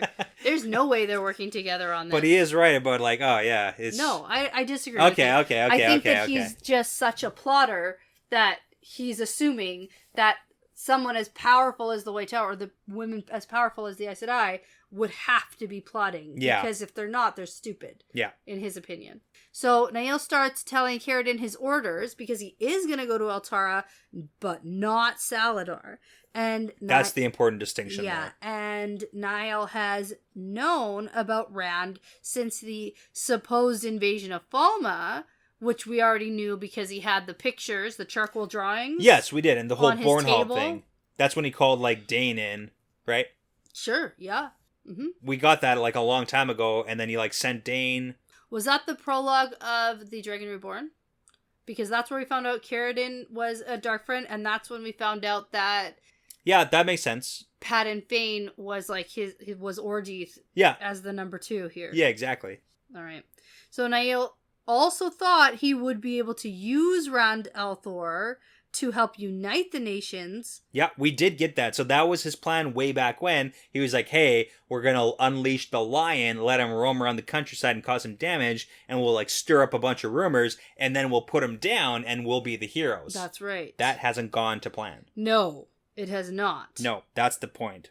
And now Rand is, like, way out of hand and moving faster than he can even believe. Which is important because Rand was like, I gotta go fast. Yeah. There was a reason to it, right? Yeah, Probably. yeah. So, you know. Yeah. And then this is another Nael's False Dragon history lesson. Okay, so history lesson. Okay, so Guerra Malison, which is one of those names that we heard from Dreams with Baalzamon way back when, like OG Eye of the World type stuff, that he had named himself Dragon Reborn and conquered more land than Rand has, and then a young Archer Hawkwing basically defeated him and then built his empire. And this is the thing that I don't necessarily like about Niall right now, is he thinks, oh, I'm not considering myself another Archer Hawkwing, but I am what the world has right now. Yeah. It's like, how big do you think of yourself, buddy? Oh, yeah. And if you think this is the only problem with Pedro Niall, let me tell you, it's not. Well, I didn't say it's the only problem. I just said it's it's the ego of him thinking that I am the savior. I am the one who's going to help and save mankind. Well, you don't get to your position in the White Cloaks like that he has without a little bit of that. Without thinking that you're the freaking world savior. Yeah. All right. Fair point. All right, so then we leave on a cliffhanger with Niall revealing his plan to Carradine because it's time for the next step. But all we hear is Altara and Morandi are about to be tormented by a plague of Dragonsworn. Yeah. So, like, we don't know. Another plot. Another plot. And keeping in mind, Carradine is a Dark Friend. Yeah. Oh, yeah. So, like, what are his actual orders? But he does have to still do the White Cloak thing. Well, maybe the last 2 missions failed drastically, so that's the whole point. And that's not because... Like, he was still doing some of the white cloaking stuff. Yeah, but that's the whole difference. It's like, we don't really know what his actual orders are. So really, we should be thanking the Dark Friend Jacob Carradine. Yeah, that's what I was getting at. For destroying the White Cloaks' plan to take over the world. From within. Yeah, that's what I was getting at. So I'd say right now, Jacob Carradine might be my favorite Dark Friend. I want the Inner Circle, Secret, Black Aja. I want more Dark Friends in the White Cloaks. Those are going to be my favorites. I love it. Yeah. It's like what is it called? Like a reverse, there's a name for it. What is like reverse spy? Double agent? Double agent? Is that what it's called? No. Maybe. Triple agent? Where it's like I'm infiltrating. But really, you think like I'm infiltrating, but I'm not. Spy versus spy, style. We all know exactly what you're talking about. I'm trying my best here. Cool. Okay. Your best is okay. My best isn't good enough. Okay. All right. Oh my. Okay. Well, two more perspectives. Oh, these we're are through good. 5. These are so good. Okay. Good. And we're gonna have to talk a lot about them. Okay. I feel like you didn't react strongly enough to me saying that I had a favorite Dark Friend. Well, okay. I was gonna say, okay, technically, like Forsaken don't count as Dark Friends. That's fine. Yeah, I know that. I favorite. That's Forsaken. why in my brain it didn't connect, because I was saying like you've got like Lanfear. Yeah, I got favorite bad guys, favorite villains, but favorite Dark Friends. I love it. Okay, Jacob Carradine. The White Cloak. Yeah. Who's doing his best. No, the White Cloak who's kind of destroying all the White Cloak plans from within. It's fun. Yeah. And he's not a very good Dark Friend. I was gonna say it's not even like an intentional thing. Leandrin. Okay. I'm sorry, she's a bad Dark Friend. Like, she's terrible. Yeah, she's stupid idiot. So, like, teaming up with her was a bad choice. So that's funny to me. He's not a very, like, competent dark friend, but he's destroying White Cloak plans. It's perfect. Okay, love it. Love it. It's great. Yeah, no, I'm on board. All right. Okay. New revelation. Yep. All right. Now, we get 2.0 Forsaken Alliance. Oh, we do. We get the revamp, the remix. I love this. And you know what I absolutely love? That I went over who the Forsaken are in the last episode. Awesome. Because this Masana, I wouldn't have known that this name is a Forsaken. Yeah. Unless you had just told me. Yeah, I know. Super important. Yeah. Good. And we weren't going to go over it. Yeah, totally. Well, I got like backup plans. Don't you worry. Okay. Okay. If anyway. You don't, sometimes you bring things up and then it's like I just scratch it off the list. Got it. Okay. All right. So this is Masana. Yeah, Masana. There's no H in there. It's just double A. Yeah, I know. Does that matter? No. Does any of this matter? No, it doesn't. It doesn't matter. None of this matters. It's all make-believe, Brett. All of this is make-believe. Did you know? That's what you think. Did you know that this is all not real? Let's get into it. We got so much to talk about. Sorry, okay. We got to talk about her Jenga tower. Okay, do it. Oh, yeah. So Masana's here in some chamber that looks like a palace sitting room. She's amusing herself by building some Jenga tower. Yeah. Although she's not pulling pieces out. No, she's stacking. It's almost like dominoes or something. Like it's almost that just doesn't matter. It's like an upward tower building bigger levels on bigger levels. So it's like it's bigger at the top. Sounds like a fun game. Yeah, fun game. But she does it without the power, so congratulations, Masana. Okay. Yeah. And Semirog is here doing some needlework. Which is interesting, and Masana thinks like, oh, that's interesting. She's so ordinary. Yeah, such an ordinary pastime. Because like she's too caught up torturing people otherwise. Right, she's the torturer. She's the torturer, evil one. So, like, don't you dare do any needlepoint. Well, I mean, this is important because there have been 13 Forsaken, and a bunch have died, and we can come back to that later. But the point is like mostly dead. I'm not dead yet. No, nothing? Okay. But, it's a Monty Python bed. Come on. Oh, I was doing Princess Bride. Oh, okay. Yeah, no, that's mostly dead. Mostly dead. Yeah. We're on different pages. The point is, we need to get introduced to new Forsaken. Because Masana and Semirog, we haven't met yet. Not really. Like, we've heard about them to a small extent. Same with Demandred, we got him at the beginning of this. Yeah, so now we need to learn more and, like, the internal monologue and dialogue about these characters, because they're, like, the Forsaken who are now still around. They've all clearly already been meeting. Yeah, they've been doing stuff. The whole time. So that's the whole Masana feels uncomfortable around Semirog because Semirog's like the super cruel torturer and Masana's like, yeah, I could do it, but it's like, whatever, I'm not so much about it. So, yeah. See, now you're doing the voices. It's so much. That's what she sounds like. It's crazy. She's got like a Jersey, maybe Boston accent. Something like that. Okay. So now Masana's tired of waiting and she says, where is Demandred? 17 days since he went to Shale Ghul. Sorry, important. I'm not doing the accent. No, that's okay. Hey, where's Demandred? Hey. And so he waits until now to inform us of his message and then doesn't show. Yeah, so this is the whole, like, first message, potentially. Okay, and apparently Masana has been to the Pit of Doom twice in that time, but the Great Lord didn't show up for her. Which is interesting. And the Giant Fate did, but just stood there and stared at her. Yeah. So she left. Yeah, it's important. Yeah, it's interesting that happened. Did she go herself?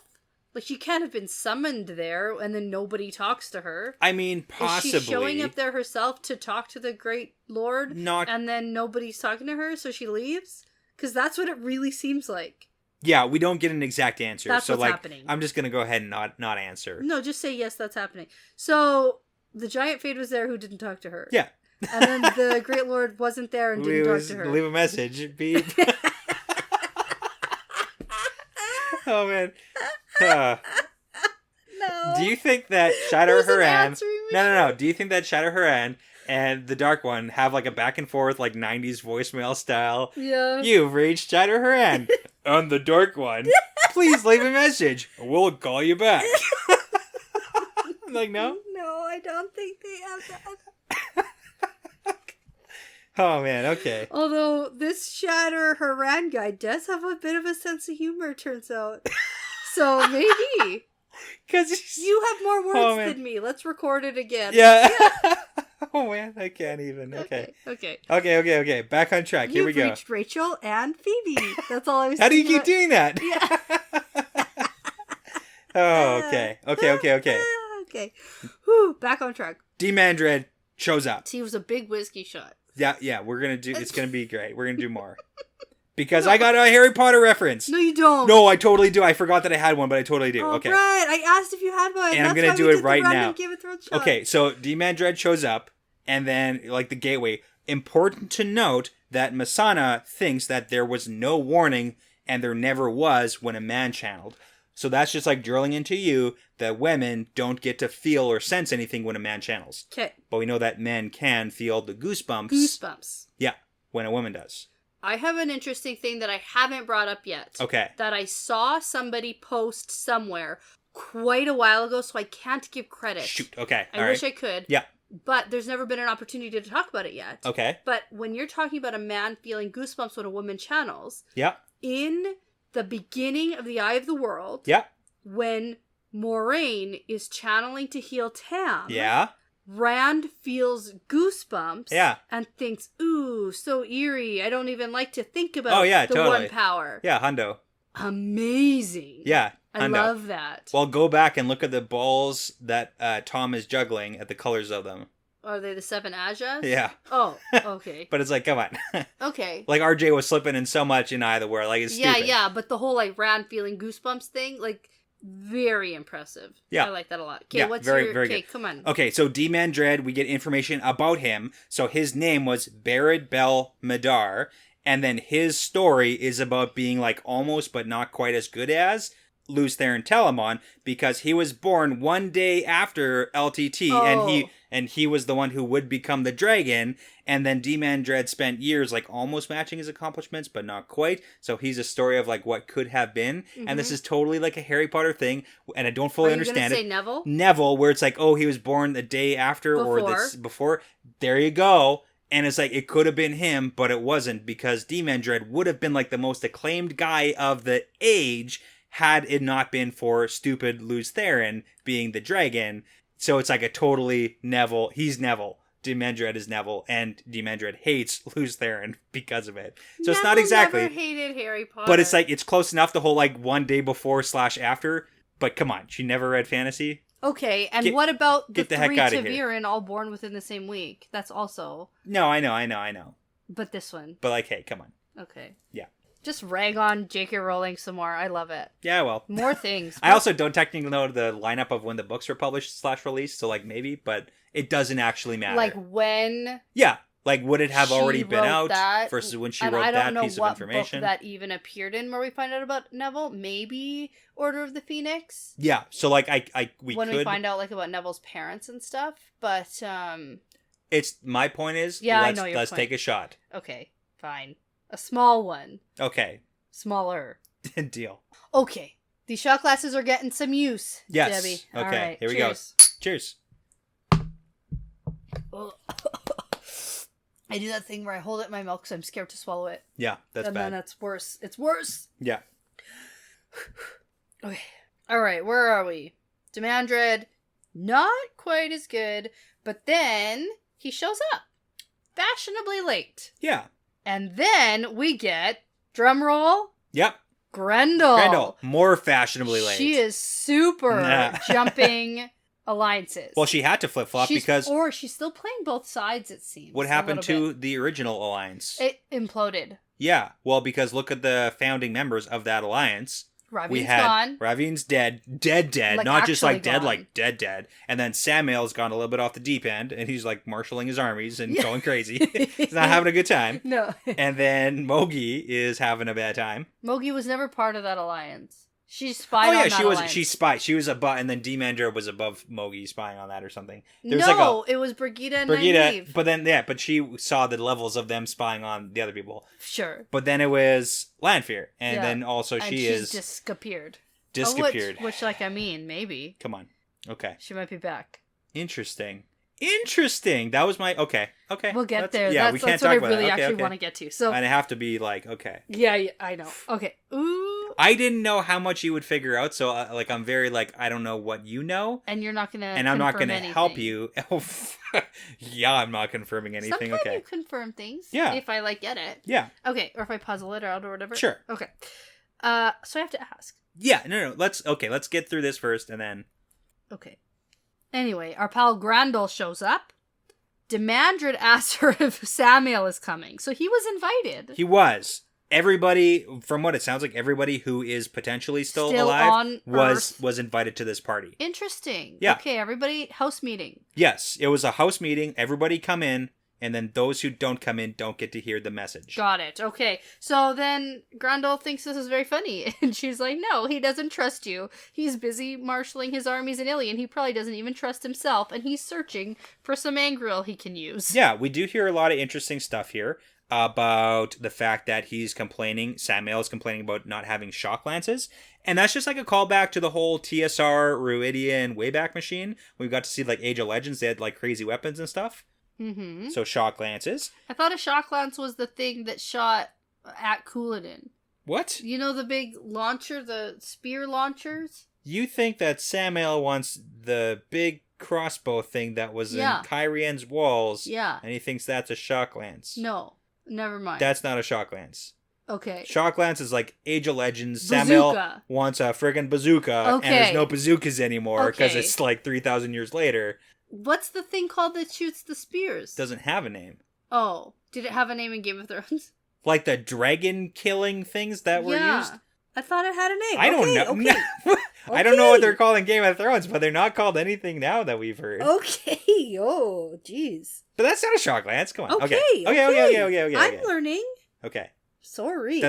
We're not doing for every Game of Thrones. No, we're right? not. Okay. Just that one. I thought we didn't have any references. So fair. Okay. I just made it up. We also get that they are totally all searching for Angreal and Saw Angreal, but it's not going well. It's not going well. And we do get some information about, number one, linking, which is men are needed to take the link beyond 13. Yes. And more than one are needed to go beyond 27. Sure. So it's in Age of Legends, you could have upwards of 27, possibly more people linking together. So that's something to say. Holy smokes. Okay. And then the oldest of the Aes Sedai seem like girls to her. Children. Children. Yeah. Because she had lived over 300 years, not counting time in the Boar. In Age of Legends, yeah.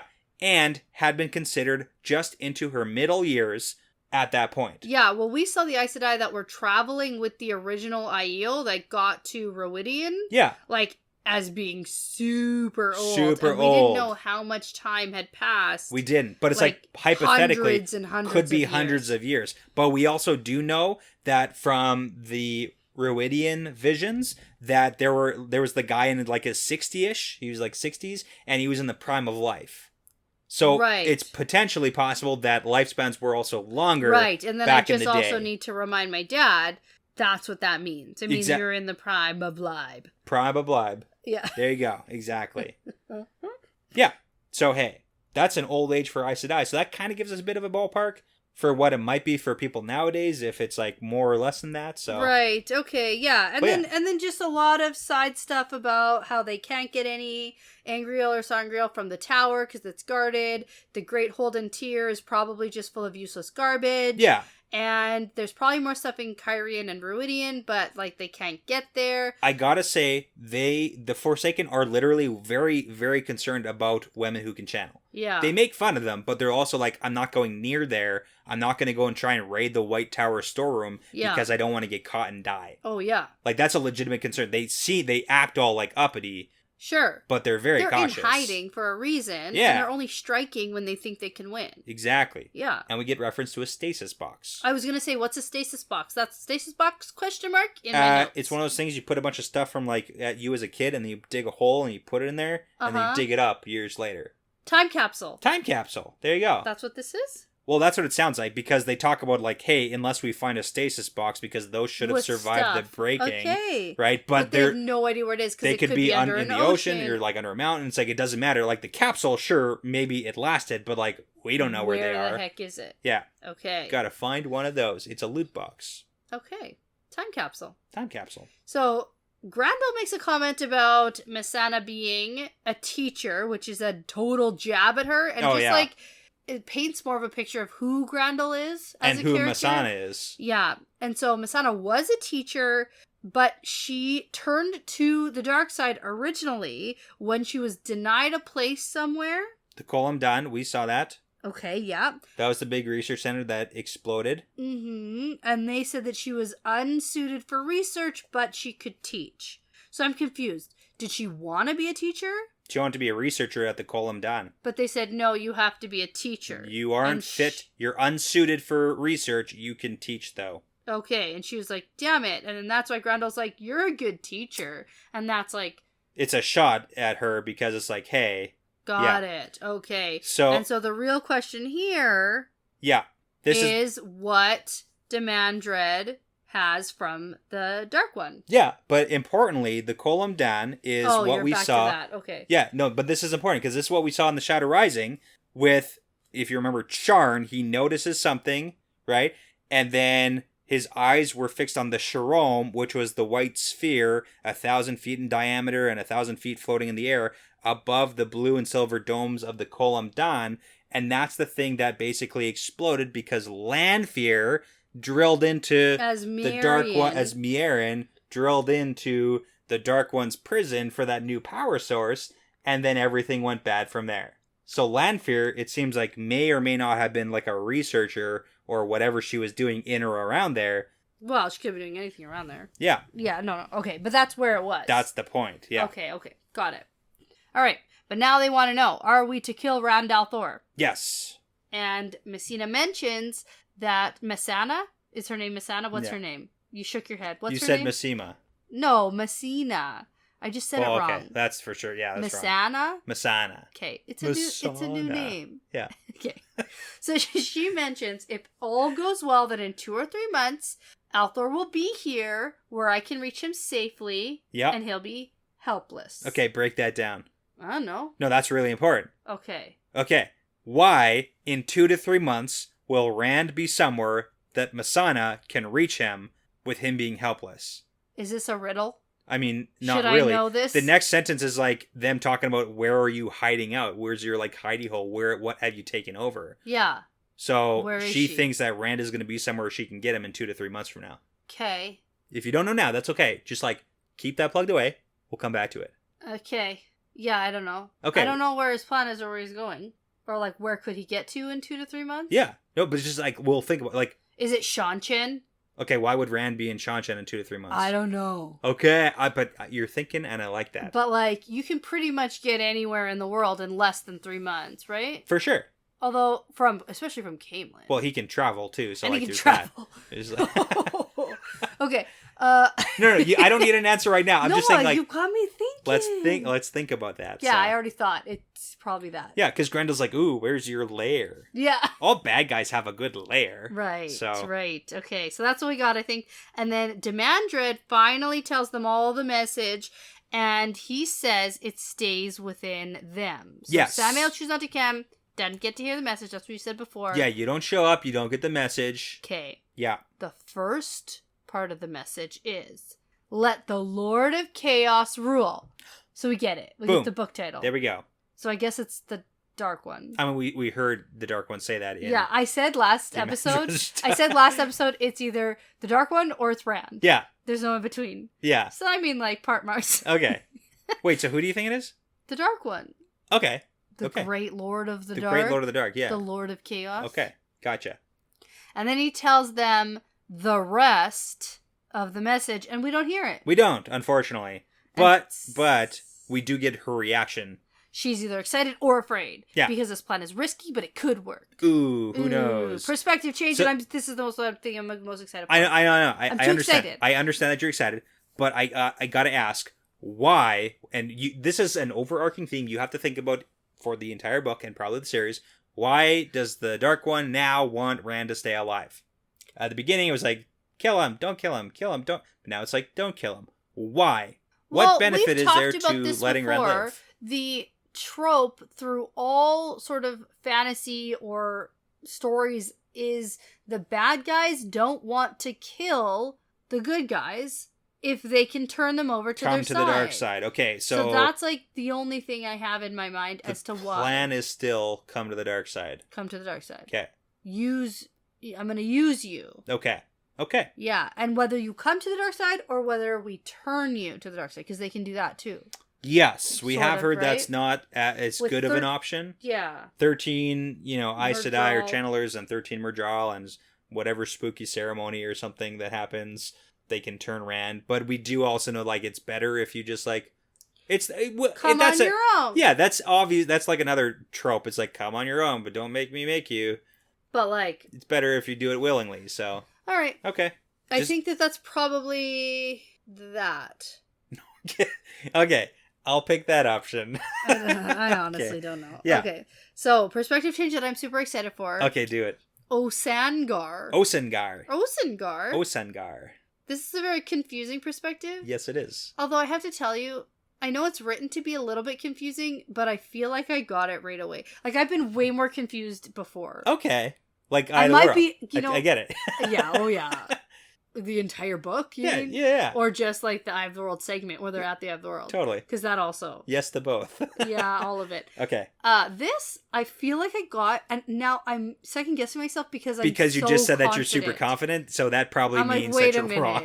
Wait a minute. There's no way I actually picked this up. Yeah, no, totally. So let's see. Okay. There's this guy. He's a guy. He's in a room. He's a guy. He's in a room. There's another person, a woman with a beautiful face. Yeah. But she's having a bad in time. a rage. Yeah. His face is not young because there's a mirror in this place, but it's younger than the face he had worn, quote, on his first waking from the long sleep. Okay, what is the long sleep? The long sleep is when they were trapped the Forsaken were trapped with the Dark One. In the boar. In the boar. Okay. That's what Asmodeans have referred to it before. Or somebody had referred to it. Yeah, okay. So that was the long sleep. The long sleep. Gotcha. He thinks about how now his name is Osangar. Yep. And it was given to him during his second and far more horrific sleep. Okay. Before he woke up to this face and body. So the second sleep is what? I guess when he died and now he's been reborn. Okay. Ish. That's like the words I'm going for, but you know what I mean. Yeah, no, I know exactly what you mean. So it's like, but that's literally kind of what it does seem like it is. So if this is one of the Forsaken, was in the long sleep in the boar, woke up, died, second more horrific sleep with the Dark One or whatever, and then now he's reborn into a new body. Got it. Gotcha. Okay. So now, he was also given this name by a voice he knew and dared not disobey. Whose voice? Dark One. That makes sense. His old name was gone forever. Yeah. And the woman whose name is Arangar. Arangar. Yeah. Who she had been was no more as well. Yeah, so we got two people who died and have been put back into new bodies. Yeah. Osangar and Arangar. I love the little lore here where it's like the names are of the left and right-handed daggers of a popular form of dueling, right from when the boar was opened to the actual beginning of the War of Power, and it was only popular for a small amount because the daggers were poisoned, and so basically when you're in the duel, you both are going to die. Yeah. So yeah, it's an interesting concept for the names for these two people Sure. who are like brought back. I just had a quick thought about how people can be brought back from the dead. Good. Okay. Do you want I'm to glad. hear my thought? I do, because the whole Ravine thing too. Okay, go. Oh, yes, because of the Ravine thing too. Yeah. Okay, so rebirth is not a new thing in this world. It's not. It's not a new thing. It's not a new thing. It's also not unique in a lot of senses. No, it's not. But listen, so in this world, rebirth is normal and typical, which means that your soul lives on somewhere, and then the pattern decides when you come back. Yes. So even though you die, it doesn't mean that your soul or whatever is just gone. Sure, yeah. Typically. Yeah. Just like generally, I mean. Generally speaking, that's a fair statement. Now, we know people who are bound to the Horn of Valir go and get to live in Tel'aran'rhiod somewhere. Yes, they're like a special soul. They're a special soul that got bound to something specific, and then they get also reborn due to the pattern deciding when they get to be, reborn again, and they get to go back to Earth when the Horn of Valir is called for them to go back. Yeah, but even in that sense, that's like a special scenario where it's like, it's just temporary. We're like, mythical figures. But that's and then we still go like a way for them to sort of come back, but then have to leave again. Sure. So that's like another thing. Now, just thinking that if these Forsaken, or Dark Friends in general, because they're all sort of promised immortality. Yeah, right? yeah.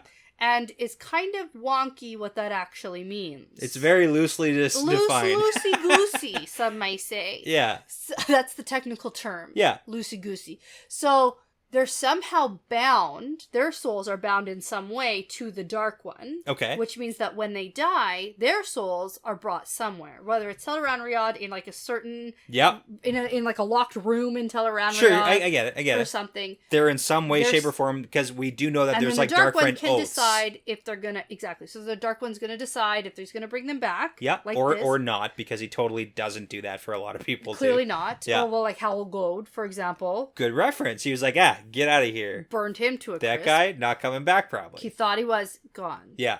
He didn't bring him back, because he bailed him. Yeah. But obviously the Dark One then, instead of the pattern deciding when they're reborn, the Dark One just gets to decide. Yes. And it's like, here's a body, go. And that's important, because we do get that these bodies are people who were taken from the Borderlands, so we don't really know what happened to the souls of those people who were inhabiting those bodies. Well, they died, probably. They probably killed those people and then took their bodies. Yeah, exactly. That's what I'm saying. So, like, we don't really know we don't know what that at happened all. there, but, like, the bodies, it has to be, like, And it has me taking the thinking soul a little into a bit person. about Brigida. Yeah. Her soul being removed from Teleran Riyadh by Soul Moghedien, and body. And then, now she's just back in a body. Yeah. So, I mean, there's lots of different things, because at first I was thinking, like, whoa, this is crazy. But no, it's not. It's this actually is very not that normal crazy. In this world. So why is Ravine an exception where the Dark One literally can't bring him back? He ceases to exist. His soul doesn't exist anymore because of Balefire. Right? That's what the, like, wording was. It's less so of the removal of the soul, it's more so of how the timing works, because we know that Balefire eliminates your thread before the event happens, so it's the burn back on the thread. Okay. So it seems like at the point of you dying, the Dark One has to, like, grab you. Okay. Get your soul. Yeah. But if it happened before, the Dark One still has to live within the world of rules here. Okay. That's why Balefire seems to be the exception, where if you Balefire people... Well, and that's what the Dark One told Demandred, and it was like, even I can't help him. Even I can't work outside the bounds of time. And he already knew about Lanfear and Asmodean at the beginning, right? Or did he think that Lanfear disappeared? Disappeared. I think it was disappeared. Because he knew Asmodean died. Yeah, he knew Asmodean died. He called him the traitor. Yeah.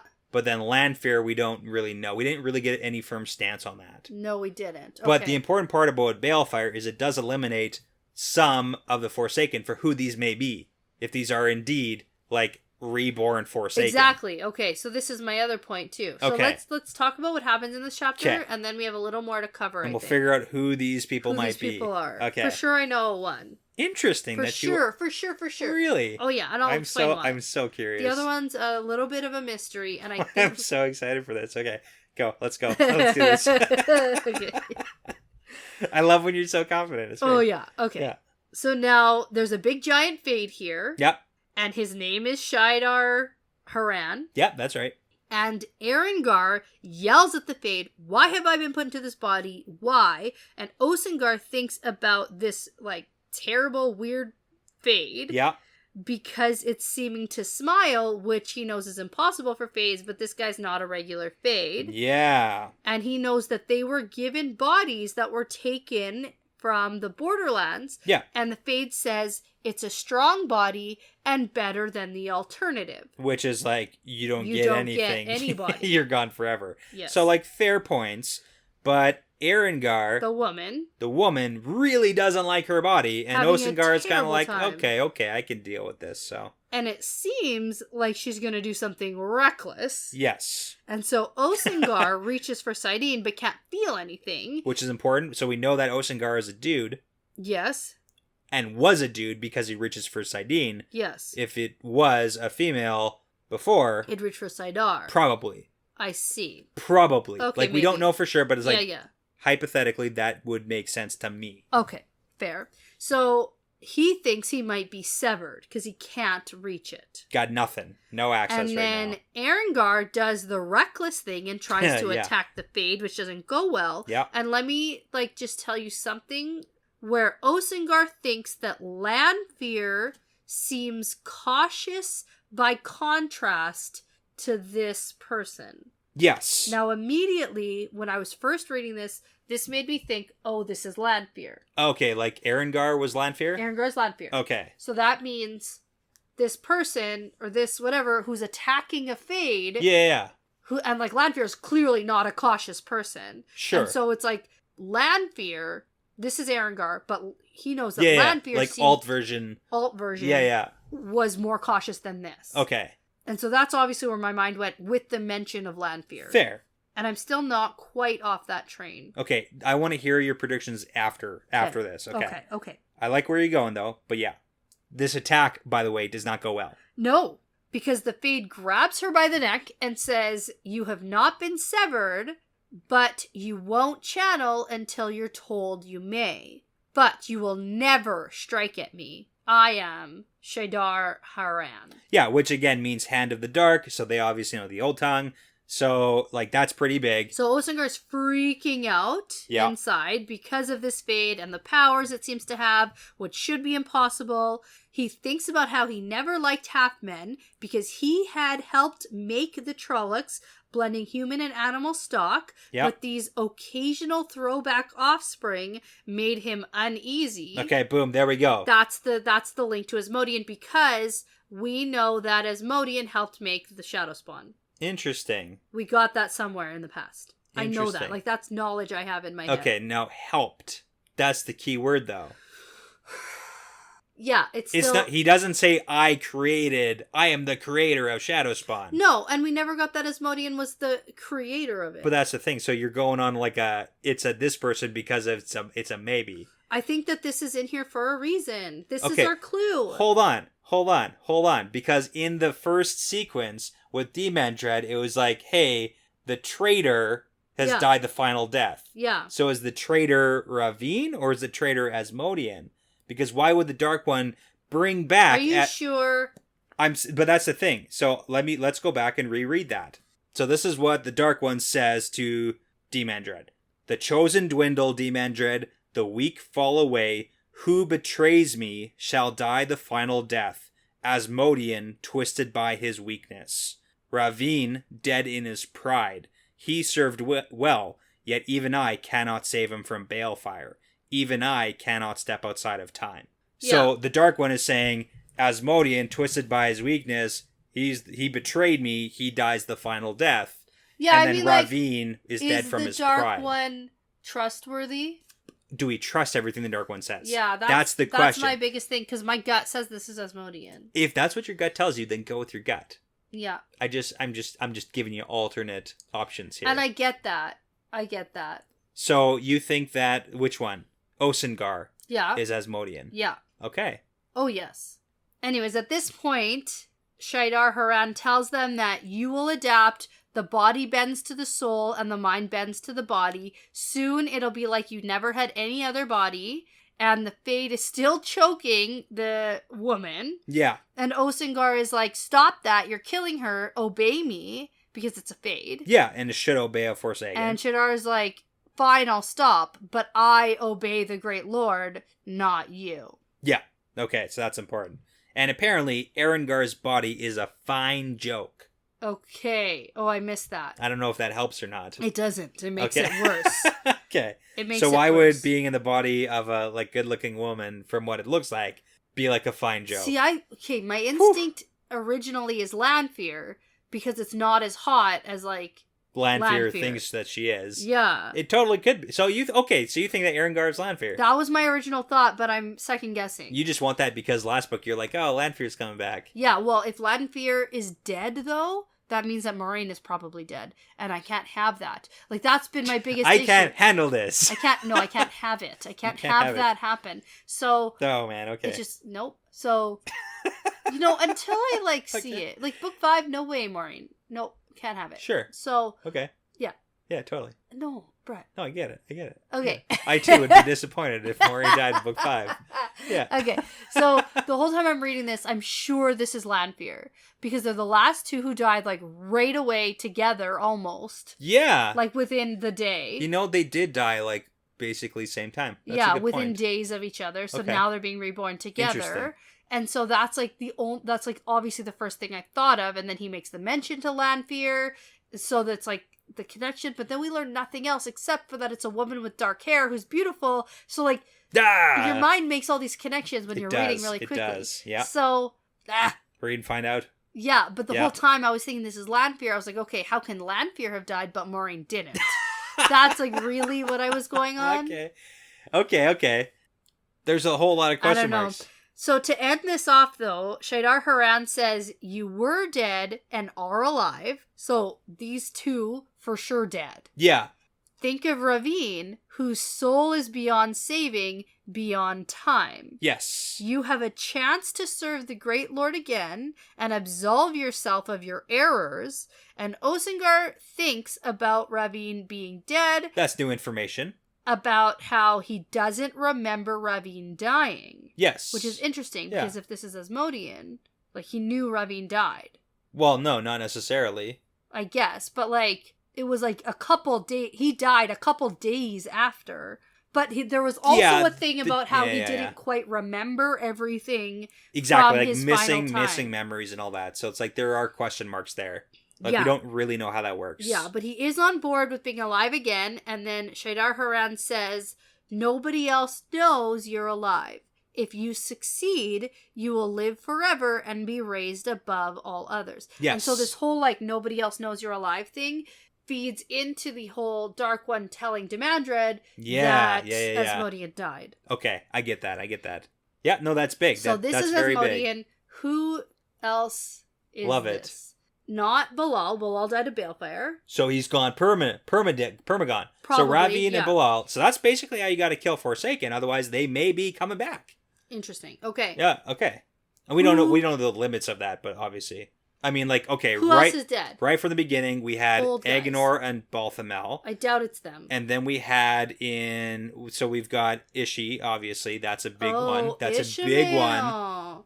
Like, he was the big dog for a long time. He was the big dog, and it would be a funny joke if he was in this beautiful woman's body. Because, like, totally in love with his fire eyes and mouth and stuff. Like, I get that. He wasn't, like, fully human, and neither were the other two, so I wonder if they could be brought back. Okay. And then who else do we got? Is that it? For dead ones? Yeah, Asmodean, and then, question mark on Lanfear. Bilal's ruled out, Ravine's ruled out. So it's like, there's not a lot of options here. Because Moghedian's not dead, and then we've got Grendel, Semirog, Demandred. Mm-hmm. Yeah, there's not very many left. Masana.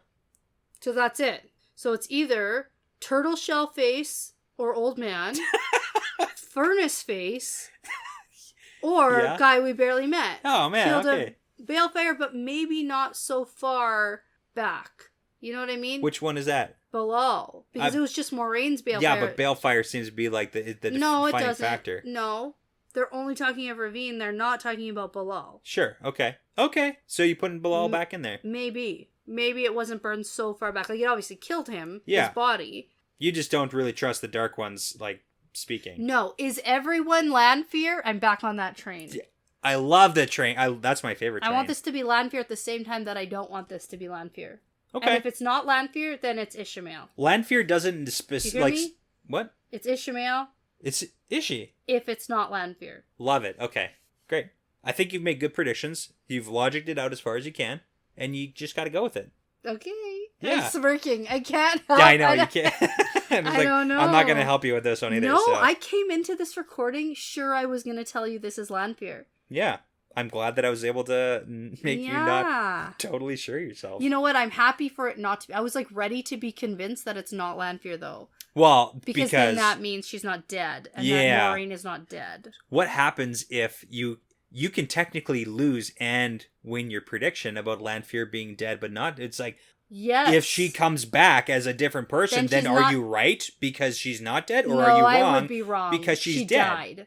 It's the defining died. It's whether or not she died during that, and she clearly did. Okay. Or whoever is brought back clearly died. Yeah. And my whole thing was, is Ishmael actually dead this time?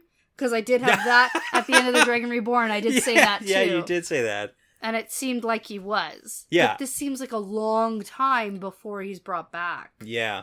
Since that happened. This is the point in the series when we as readers were like, okay, this is going to be a long series because like you're bringing people back now. Well, and I mean like if these two are brought back, because does he bring everybody back? Exactly, because I for sure thought this was Asmodean and Lanfear. They're the two most recent, probably deceased, Forsaken, which means that other deceased Forsaken are probably back in the world, possibly as different characters. Yeah. So we have to always be on the lookout for possible new characters who are Forsaken. And Robert Jordan, as a funny joke, thought this was going to be only 6 books. Yeah, which is totally. Turns I don't out your believe bad it. guys who died just come right back, and you don't know who they are. There you go. Hilarious. Yeah. This was a long one, but a good one. This was a lot of fun. I can't wait to read on. It's been so long. And that is what a prologue is. There you go. Ugh. Nope. Okay. Over it. Yeah. Well, now we can start the book, so that's good. That is... Chapter 1. Yes. And also, we didn't mention last week, when our first Lord of Chaos book dropped, our daughter turned 1 year old. So if you've been with us for this full year, from when I was pregnant and when we finished The Dragon Reborn, here we are. Yeah, it's crazy to think about that. I can't believe it's been a full year already. Like, if you really want a reminder of how crazy time is. Yeah, yikes. Here we are. So happy birthday to Lila. Yeah, happy birthday. There we are. Ooh, what am I going to say? So much happened. I feel like there's something here about coming back from the dead, because also Morgaze is going to come back from the dead, sort of. That's what Pedro Nile says. I like that one. So before you go ahead and try to come back from the dead, I'm going to say that this is part of the pattern now. Yeah, it's part of the pattern.